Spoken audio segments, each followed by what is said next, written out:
suis la chaîne depuis un petit moment maintenant. Tu sais que l'année dernière, il y a un sponsor qui a contacté ma chaîne, le premier sponsor d'ailleurs, qui nous a lancé dans la dinguerie de la Clio, hein, puisque c'est lui aussi qui nous a fourni le turbo qui a lancé toute cette folie. Donc depuis le temps qu'ils m'ont envoyé ça et que je leur ai dit que je ferais le montage, ils sont relativement patients d'ailleurs, parce que ça fait quand même quelques mois qu'ils m'ont envoyé ça. Et j'avais dit que je le montrais là-dessus, mais bon, j'ai eu pas mal de galères. Notamment, je t'invite à rester jusqu'à la fin de la vidéo, parce que la galère en question, c'était mon moyeu. Il a fallu remplacer le roulement, tout le système de freinage arrière. Je t'explique tout ça en fin de vidéo. Mais aujourd'hui, le sujet principal, c'est les combinés filetés Max Speeding Roads. C'est parti. Je te représente tout ça parce que j'avais déjà fait une petite vidéo de présentation quand j'ai reçu. J'avais fait une petite vidéo en speed. Mais aujourd'hui, on va s'attaquer au montage des combinés. Et en fin de vidéo, il y aura un petit chapitre sur ce qui m'est arrivé avec mon train arrière. Donc, je vous ferai voir tout ça en fin de vidéo. Et aussi en fin de vidéo, on fera un point sur la Clio parce que vous êtes nombreux à me demander ce qu'il en est et où on va. Et justement, j'ai besoin de faire un point avec vous. Donc, en fin de vidéo, on parlera de la Clio. Pour l'instant, alors je vous fais une présentation rapide. Hein. On verra élément par élément au moment du montage au fur et à mesure. Alors toujours le petit autocollant bien sympa, Max Speeding Roads. Je vais le coller sur ma caisse, tiens. Comme ça, on aura toujours un petit visuel sur le sponsor qui a décidé de suivre la chaîne Dr Bidouille les aventures et nous permettre de faire plusieurs choses, puisque du coup, vous comprenez bien que tout a un coût et que fatalement, quand on m'offre des choses, moi je suis super content parce que qui serait pas super content. Donc alors les combinés filetés Max Speeding Roads, on a un peu tous les sons de cloche. Alors moi je suis pas un expert non plus, ça va être la première fois que j'en monte un kit. Comme d'habitude, et vous savez très bien sur la chaîne, je suis honnête avec vous. C'est-à-dire si c'est bien, je le dis. Si c'est pas bien, je le dis aussi. Je suis pas là pour vous vendre du rêve. Moi, on m'a envoyé le kit gentiment pour l'essayer. Donc le résultat sera le résultat. Soit c'est bien, soit c'est pas bien. Mais quoi qu'il en soit, je serai transparent avec vous. Alors déjà, on va regarder un peu comment se compose le kit. Hein. On a déjà les suspensions avant. Déjà, j'avais déjà fait la remarque qu'au niveau de la finition, franchement, ils sont super jolis. On peut pas reprocher ça. Au niveau de l'usinage et de la finition, franchement, ils sont chouettes. Dans les commentaires, on m'a dit que ceux qui en avaient acheté avaient eu des problèmes de trucs qui fuient ou de...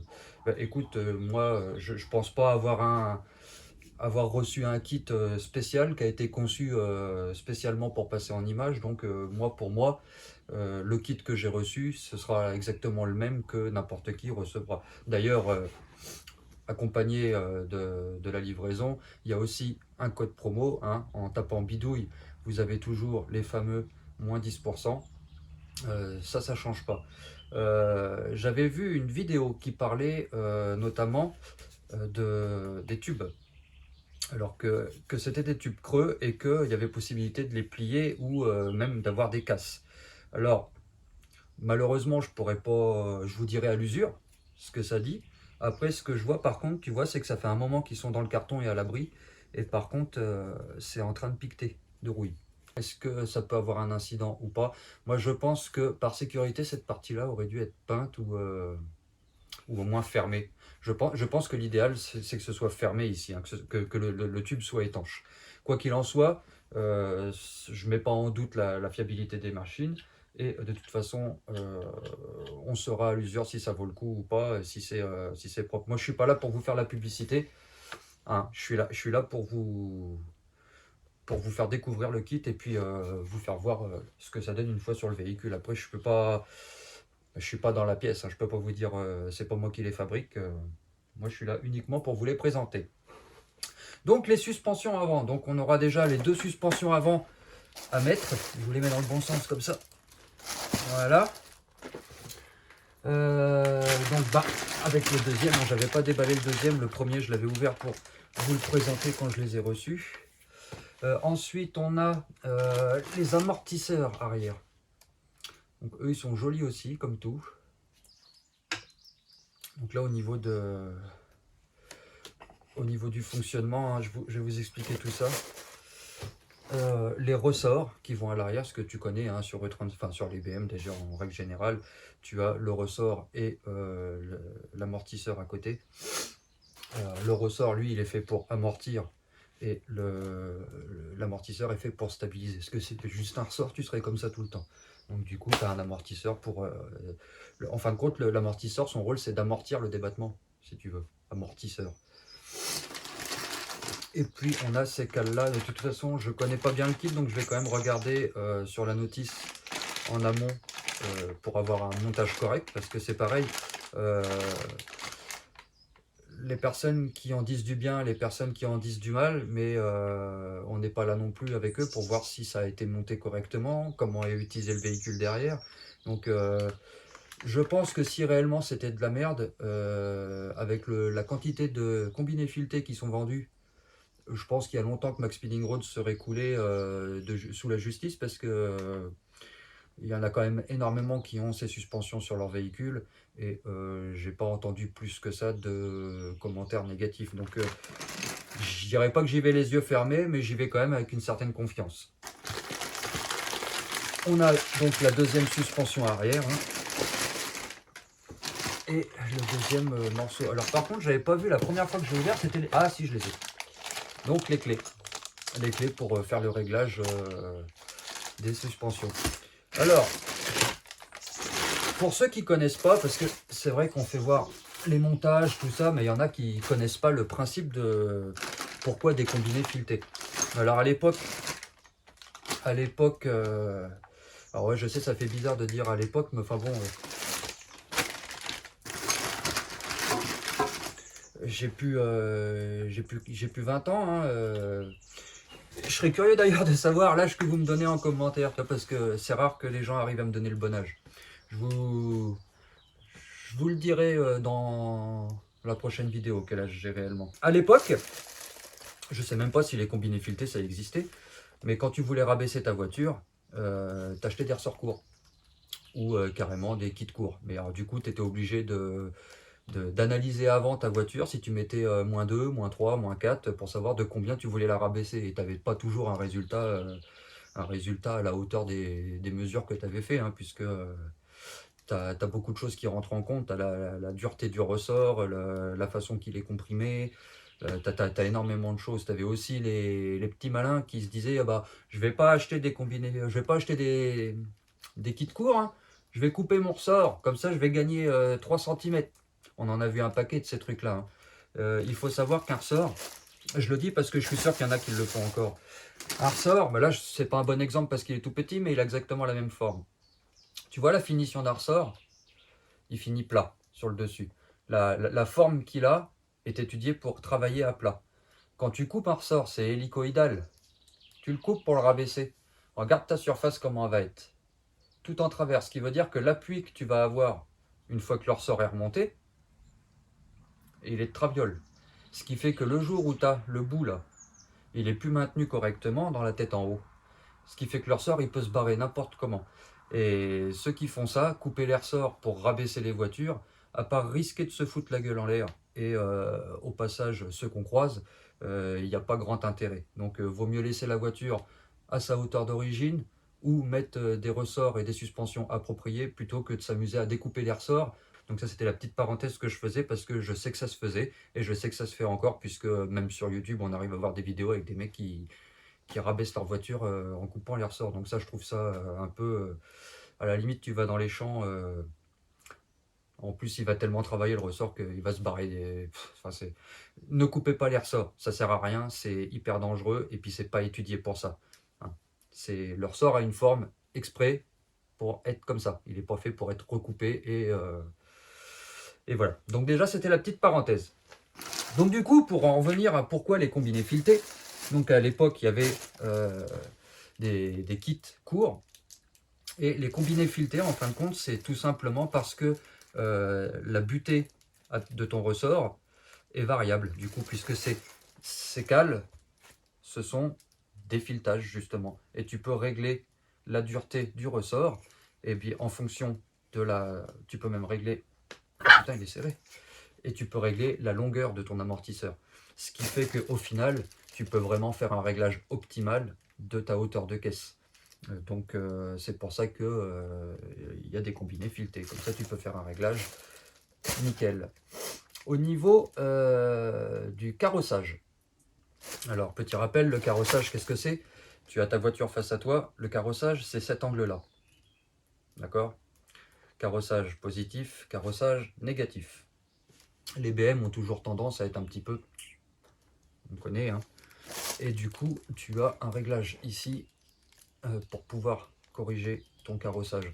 Donc, je pense que l'idéal, quand tu as monté des combinés filetés, c'est tout de même de faire une géométrie de la voiture. Parce que fatalement, tu vas tricher sur ton carrossage, il va changer. Et ton parallélisme aussi va changer, puisque dès l'instant que tu changes ta hauteur de caisse, de toute façon, tous tes angles vont bouger. Donc, premier petit conseil, une fois que tu as monté tes combinés filetés, même si tu sais le faire toi-même, passage à la géométrie. Géométrie, pas parallélisme. Le parallélisme, il règle juste droite-gauche. La géométrie, tu règles tous les angles. Donc bien demander une géométrie. Et ensuite, on a le petit réglage de dureté. Voilà donc à quoi servent des combinés filetés. Donc je vous ai pris une photo de la voiture avant pour qu'on se rende compte de la différence. Et on reprendra une photo après. Alors donc moi, je ne suis pas dans l'esprit tuning. Et au niveau du rabaissement, je vais être soft. Je pense que si elle est rabaissée -2, déjà c'est bien. Eh ben écoute, je vais te mettre en accéléré, je vais commencer à caler la bagnole, démonter les roues, et puis on va faire train par train. Donc moi j'ai envie de commencer par le train avant. On va démonter le train avant et monter les combinés avant. Et une fois qu'on aura fait l'avant, on passera à l'arrière. Donc je te mets tout ça en accéléré, et s'il y a des points importants, je m'arrêterai dessus et je te le dirai.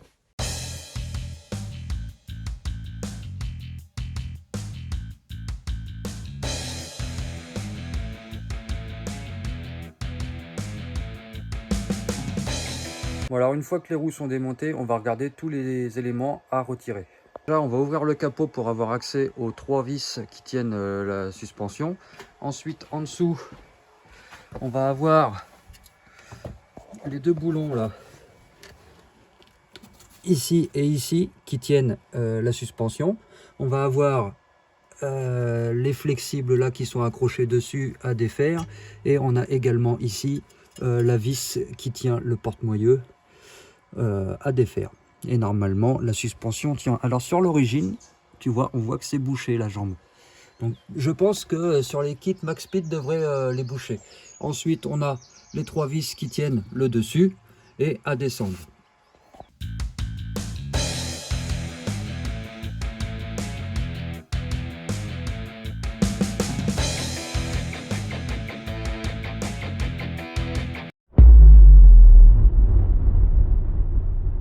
Donc pour le réglage de hauteur de caisse, ils te disent que au niveau de la précharge, il est déjà réglé sur 7 mm et que du coup, c'est pas la peine d'y toucher. Qu'est-ce que c'est que la précharge? Alors la précharge, là tu vois, tu as 2 cales. Tu as cette cale là qui sert à maintenir l'écart entre ta jambe et le filetage là. Donc en gros, pour allonger ou raccourcir ta suspension entière. Celui-ci, c'est un contre-écrou.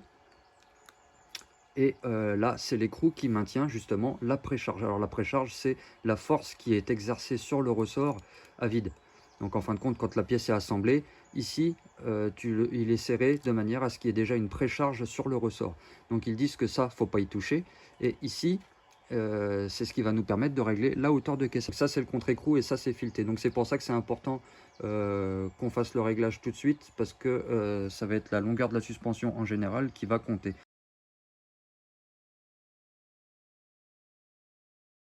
Alors c'est... bouge pas.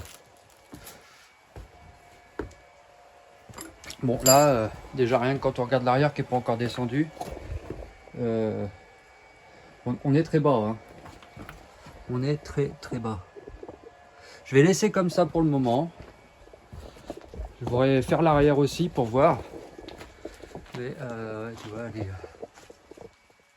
je sais pas ce que t'en penses. J'aimerais bien y mettre une petite lame d'M3 quand même. Effectivement, comme marqué dans le bouquin, ça, il faut les resserrer. Donc tu prends une clé de 9 avec le plat là, tu as un mets-plat juste en dessous la vis de réglage, et puis une clé de 22 et puis tu resserres. Il faut les bloquer hein, parce que c'est ça qui te maintient le ressort sur la coupelle quand même.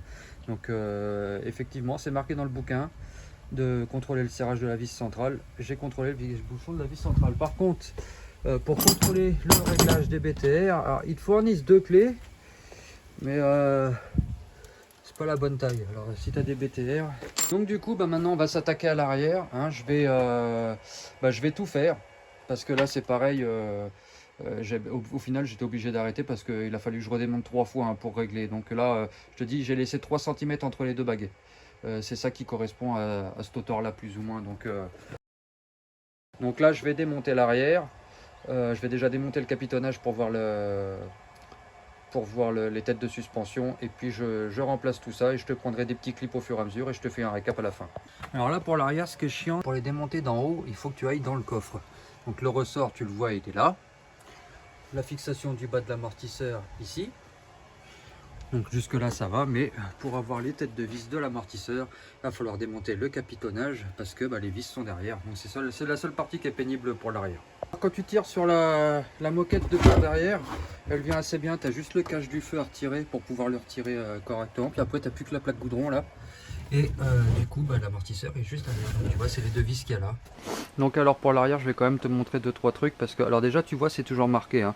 Vérifiez toujours si les boulons sont desserrés et resserrez-les. Vérifiez si le couvercle de poussière est usé. C'est celui-là le couvercle de poussière je pense. Et changez-le. Bref, faut tout contrôler. Lubrifier les billes de coussinet à chaque vidange du moteur avec de l'huile pénétrante. Ok. Donc alors là, ils te disent, tu vois, pour l'arrière, donc tu as le ressort. Moi j'ai retiré le ressort d'origine, il est là. Si tu veux, j'ai démonté le ressort d'origine. Donc maintenant j'ai monté l'autre là. Et là, du coup j'ai retiré le ressort. Donc du coup ça c'est facile, hein, tu forces sur le moyeu et ça descend tout. Mais le réglage pour le ressort, c'est qu'en fin de compte tu mets ton ressort avec cette butée. Tu vois, on te fait bien voir que la butée elle va en dessous. C'est bizarre d'ailleurs parce que moi je l'aurais même mis... Ah oui d'accord, c'est parce que tu mets ça à la place du caoutchouc. Oh. Ouais, admettons. Et que en fin de compte c'est avec ça que tu fais ton réglage sous le ressort. Tu vois, ça tu le règles.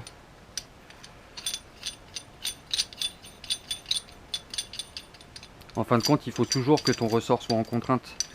Parce que si ta voiture prend un saut, eh ben, il faut bien que le ressort suive. S'il se déloge ou qu'il se met de traviole ou quoi ou qu'est-ce. Donc cette partie-ci vient comme ça. Tu vois.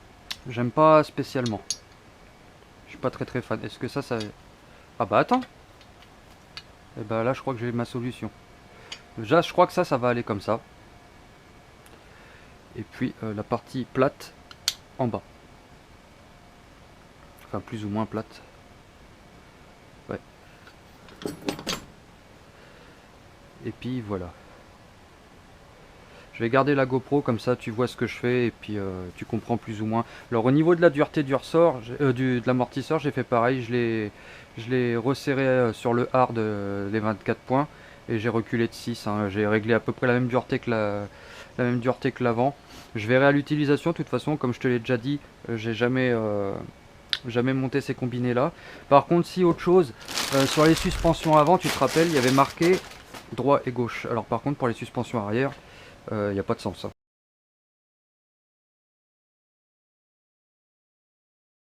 Droit-gauche, c'est exactement pareil. Donc toujours vérifier que cette partie-là soit serrée. C'est ça qu'ils te disent, hein. Quand ils te disent de vérifier tous les serrages, c'est surtout celui-là. Tu vois, les petits serrages de vis à la con, là. Alors, moi, par correction, même quand ça vient d'ailleurs que de Chine, hein, je regarde toujours quand même les serrages. En fait, tu me diras, leur sort d'origine...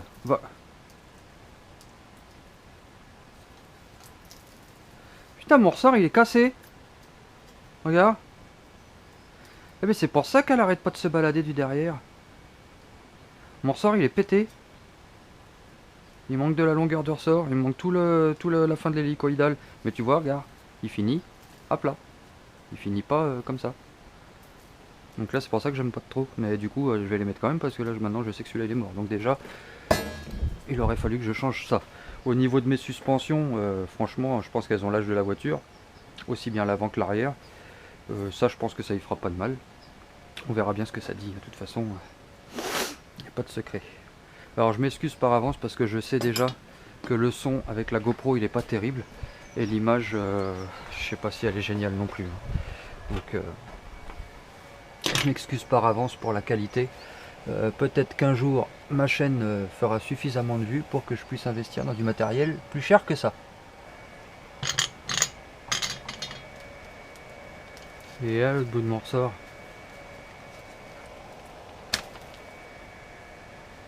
On va y remettre 2 roues et on va avoir le verdict.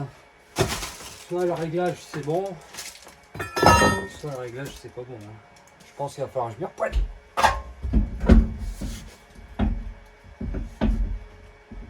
Alors attention verdict.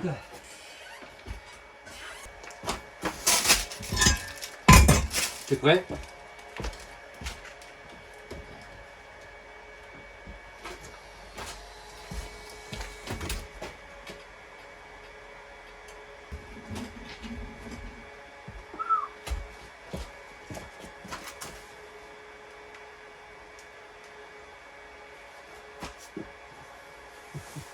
C'est un dragster.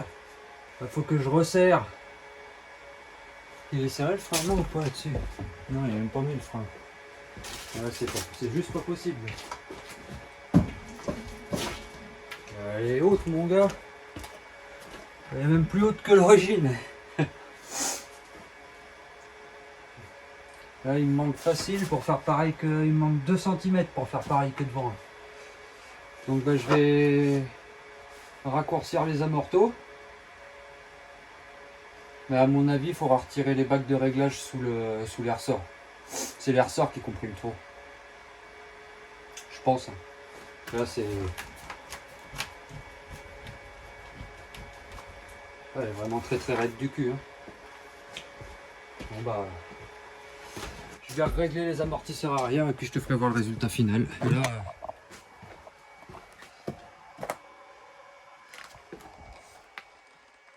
Hein?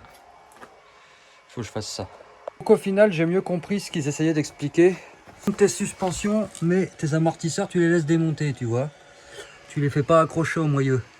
Tu reposes tes roues et en fin de compte, tu fais le réglage de hauteur de caisse avec ton ressort, ok? Donc c'est uniquement ton ressort, la position 0 de ton ressort, qui te fait la hauteur de caisse.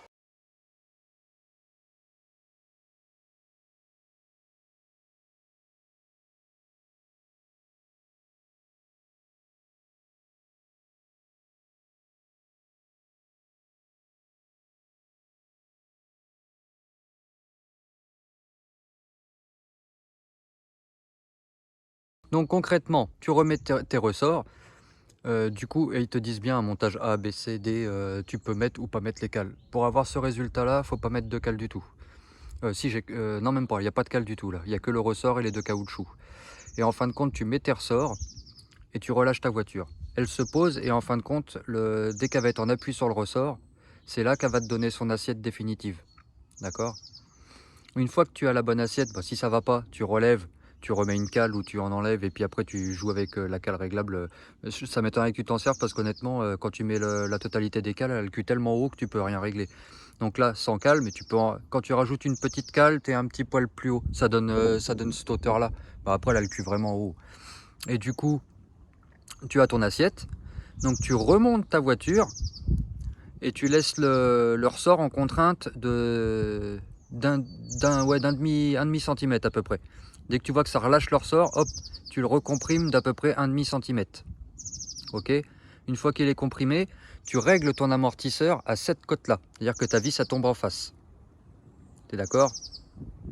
Mais du coup, en fait, quand la voiture elle va se relâcher complètement, ton amortisseur il sera à mi-fonctionnement. En fait, ce qui veut dire que la voiture après elle peut osciller. Ton amortisseur, lui, il sera toujours, il aura toujours du battement.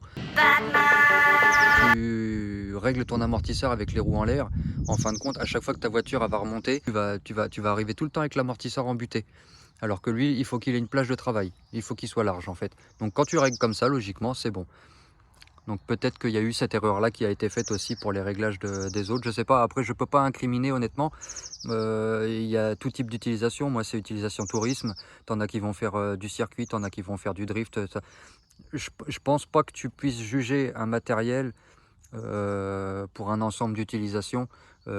Moi, je vous dirai au fur et à mesure à l'utiliser si c'est bien ou si c'est nul. Pour moi, c'est pas de vous mentir et de vous dire c'est génial, achetez-le, que vous puissiez savoir en toute connaissance de cause ce qu'il en est avec ce type de suspension. En attendant, au niveau de la finition, par contre, c'est vrai que c'est joli. Au niveau du serrage, il faut vraiment vérifier tout parce qu'il n'y a rien qui est contrôlé, je pense, à la sortie d'usine. Mais tu n'as pas que MaxSpeed, hein, tu as beaucoup d'autres, sans vouloir prendre leur défense, tu as beaucoup d'autres trucs que tu reçois, que les pièces elles sont mal assemblées, elles sont pas serrées, rien du tout.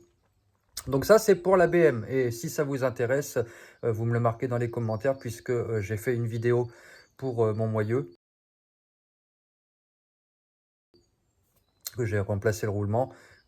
Si ça vous intéresse que je vous fasse un montage des rushs de ça, vous me le dites, je vous publierai une vidéo. Sinon, je la mettrai de côté. Je voulais la mettre à la suite de celle-là, mais ça fait vraiment une vidéo hyper longue après à regarder. Donc autant que celle-là, je la concentre sur la partie combiné fileté Max Speeding Roads. Et ensuite, je vous avais dit qu'on parlerait de la Clio. Alors la Clio, j'ai besoin qu'on fasse un point clair et net. Clio, tu vois actuellement, elle est là. J'ai avancé un petit peu dessus, mais elle en est toujours au même point qu'avant. Ce que j'aimerais, que là, moi, j'ai racheté tout ce qu'il faut, en fin de compte, pour que ça tourne nickel au niveau de l'admission. J'ai rebossé, toute l'admission, elle est refaite. Il me reste plus que l'eau, en gros, à faire. L'eau du turbo, que je sais même pas si je vais mettre en place, mais j'avais dit que je voulais tester le turbo dans de bonnes conditions. À la base, ce projet-là, c'était le délire de dire on fait un moteur avec pas beaucoup de cylindrée et on voit ce que ça donne de se taper le délire de monter le turbo dessus.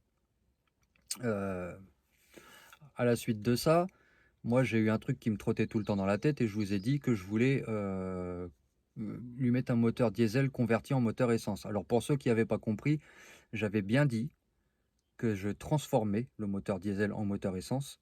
J'ai pas dit que je mettais une culasse essence. Donc oui, pour toutes les questions que vous me posez, le but c'était bien de prendre la culasse de diesel et la faire fonctionner à l'essence. Pas de mettre une culasse d'un autre moteur ou machin. Non, non. Culasse bloc 1,9 litre D. Et on voit si on arrive à faire tourner ça à l'essence. Mais le truc, c'est que moi, j'avais pas sorti ça en disant que j'en ferais un moteur de sport. J'ai juste sorti ça en disant que je voulais convertir un moteur diesel en moteur essence. Et du coup, il y en a beaucoup qui s'attendent à ce que je fasse un moteur de 1000 chevaux avec ça. Et c'est pas du tout le but.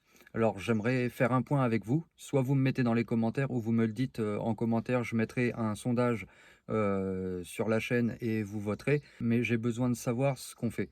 Parce que il y en a qui veulent qu'on fasse du délire. Et il y en a qui veulent qu'on fasse de la performance. Et je ne peux pas faire les deux avec la même voiture. Je continue de faire ce moteur-là, juste le fiabiliser le plus possible, voir ce que ça donne. Et après, on évolue sur une mécanique plus grosse. Et là, on en fait une voiture, on essaie de lui faire bouffer du cheval. Et à côté de ça, je fais quand même le moteur 1,9 litre diesel que je convertis en essence, mais qui ne sera jamais dans la voiture, qu'on essaiera comme ça sur une palette ou sur un banc. Un support pour voir si on arrive à faire tourner le moteur diesel en moteur essence. Je vous cache pas qu'on n'aura jamais quelque chose de super puisque de toute façon même tout ce qui est les angles d'arbre à cam c'est pas les mêmes du tout et c'est pour ça il y en a beaucoup qui m'ont parlé du cliquetis avec la compression hyper haute. Ouais, bah, c'est sûr, mais le but pour moi c'était pas de faire c'était que ça fonctionne en gros. Le but c'était ça, de faire un moteur, de prendre la base d'un moteur diesel et le faire fonctionner avec de l'essence. Donc moi je vous propose ça. Je finis l'1,2 litre comme on peut, voir jusqu'où on peut aller avec ça. Une fois qu'on a passé l'1,2 litre, je vois pour y mettre une mécanique plus grosse dedans et lui faire bouffer du cheval. Et à côté je fais l'1,9 litre diesel et je vous le publierai une fois que j'ai terminé et puis que j'ai réussi ou pas à le faire tourner à l'essence. Ça c'est la première solution. La deuxième solution, c'est que une fois que j'ai fait le moteur 1,9 litre, je le mets dans la Clio. Mais on fera que de l'essai. Bon, en fin de compte, il n'y aura pas de performance derrière. Donc, est-ce qu'on part sur... Est-ce qu'on part sur une voiture de sport ou est-ce qu'on part pas sur une voiture de sport? C'est ça ma question réellement. C'est est-ce que je continue à faire de la bidouille et des moteurs qu'on voit ce que ça donne pour rigoler? Ou est-ce que réellement on s'attaque à un projet sur cette voiture? Dites-moi dans les commentaires, c'est vous qui regardez la chaîne, moi j'ai besoin de savoir ce que vous avez envie que j'en fasse de la Clio.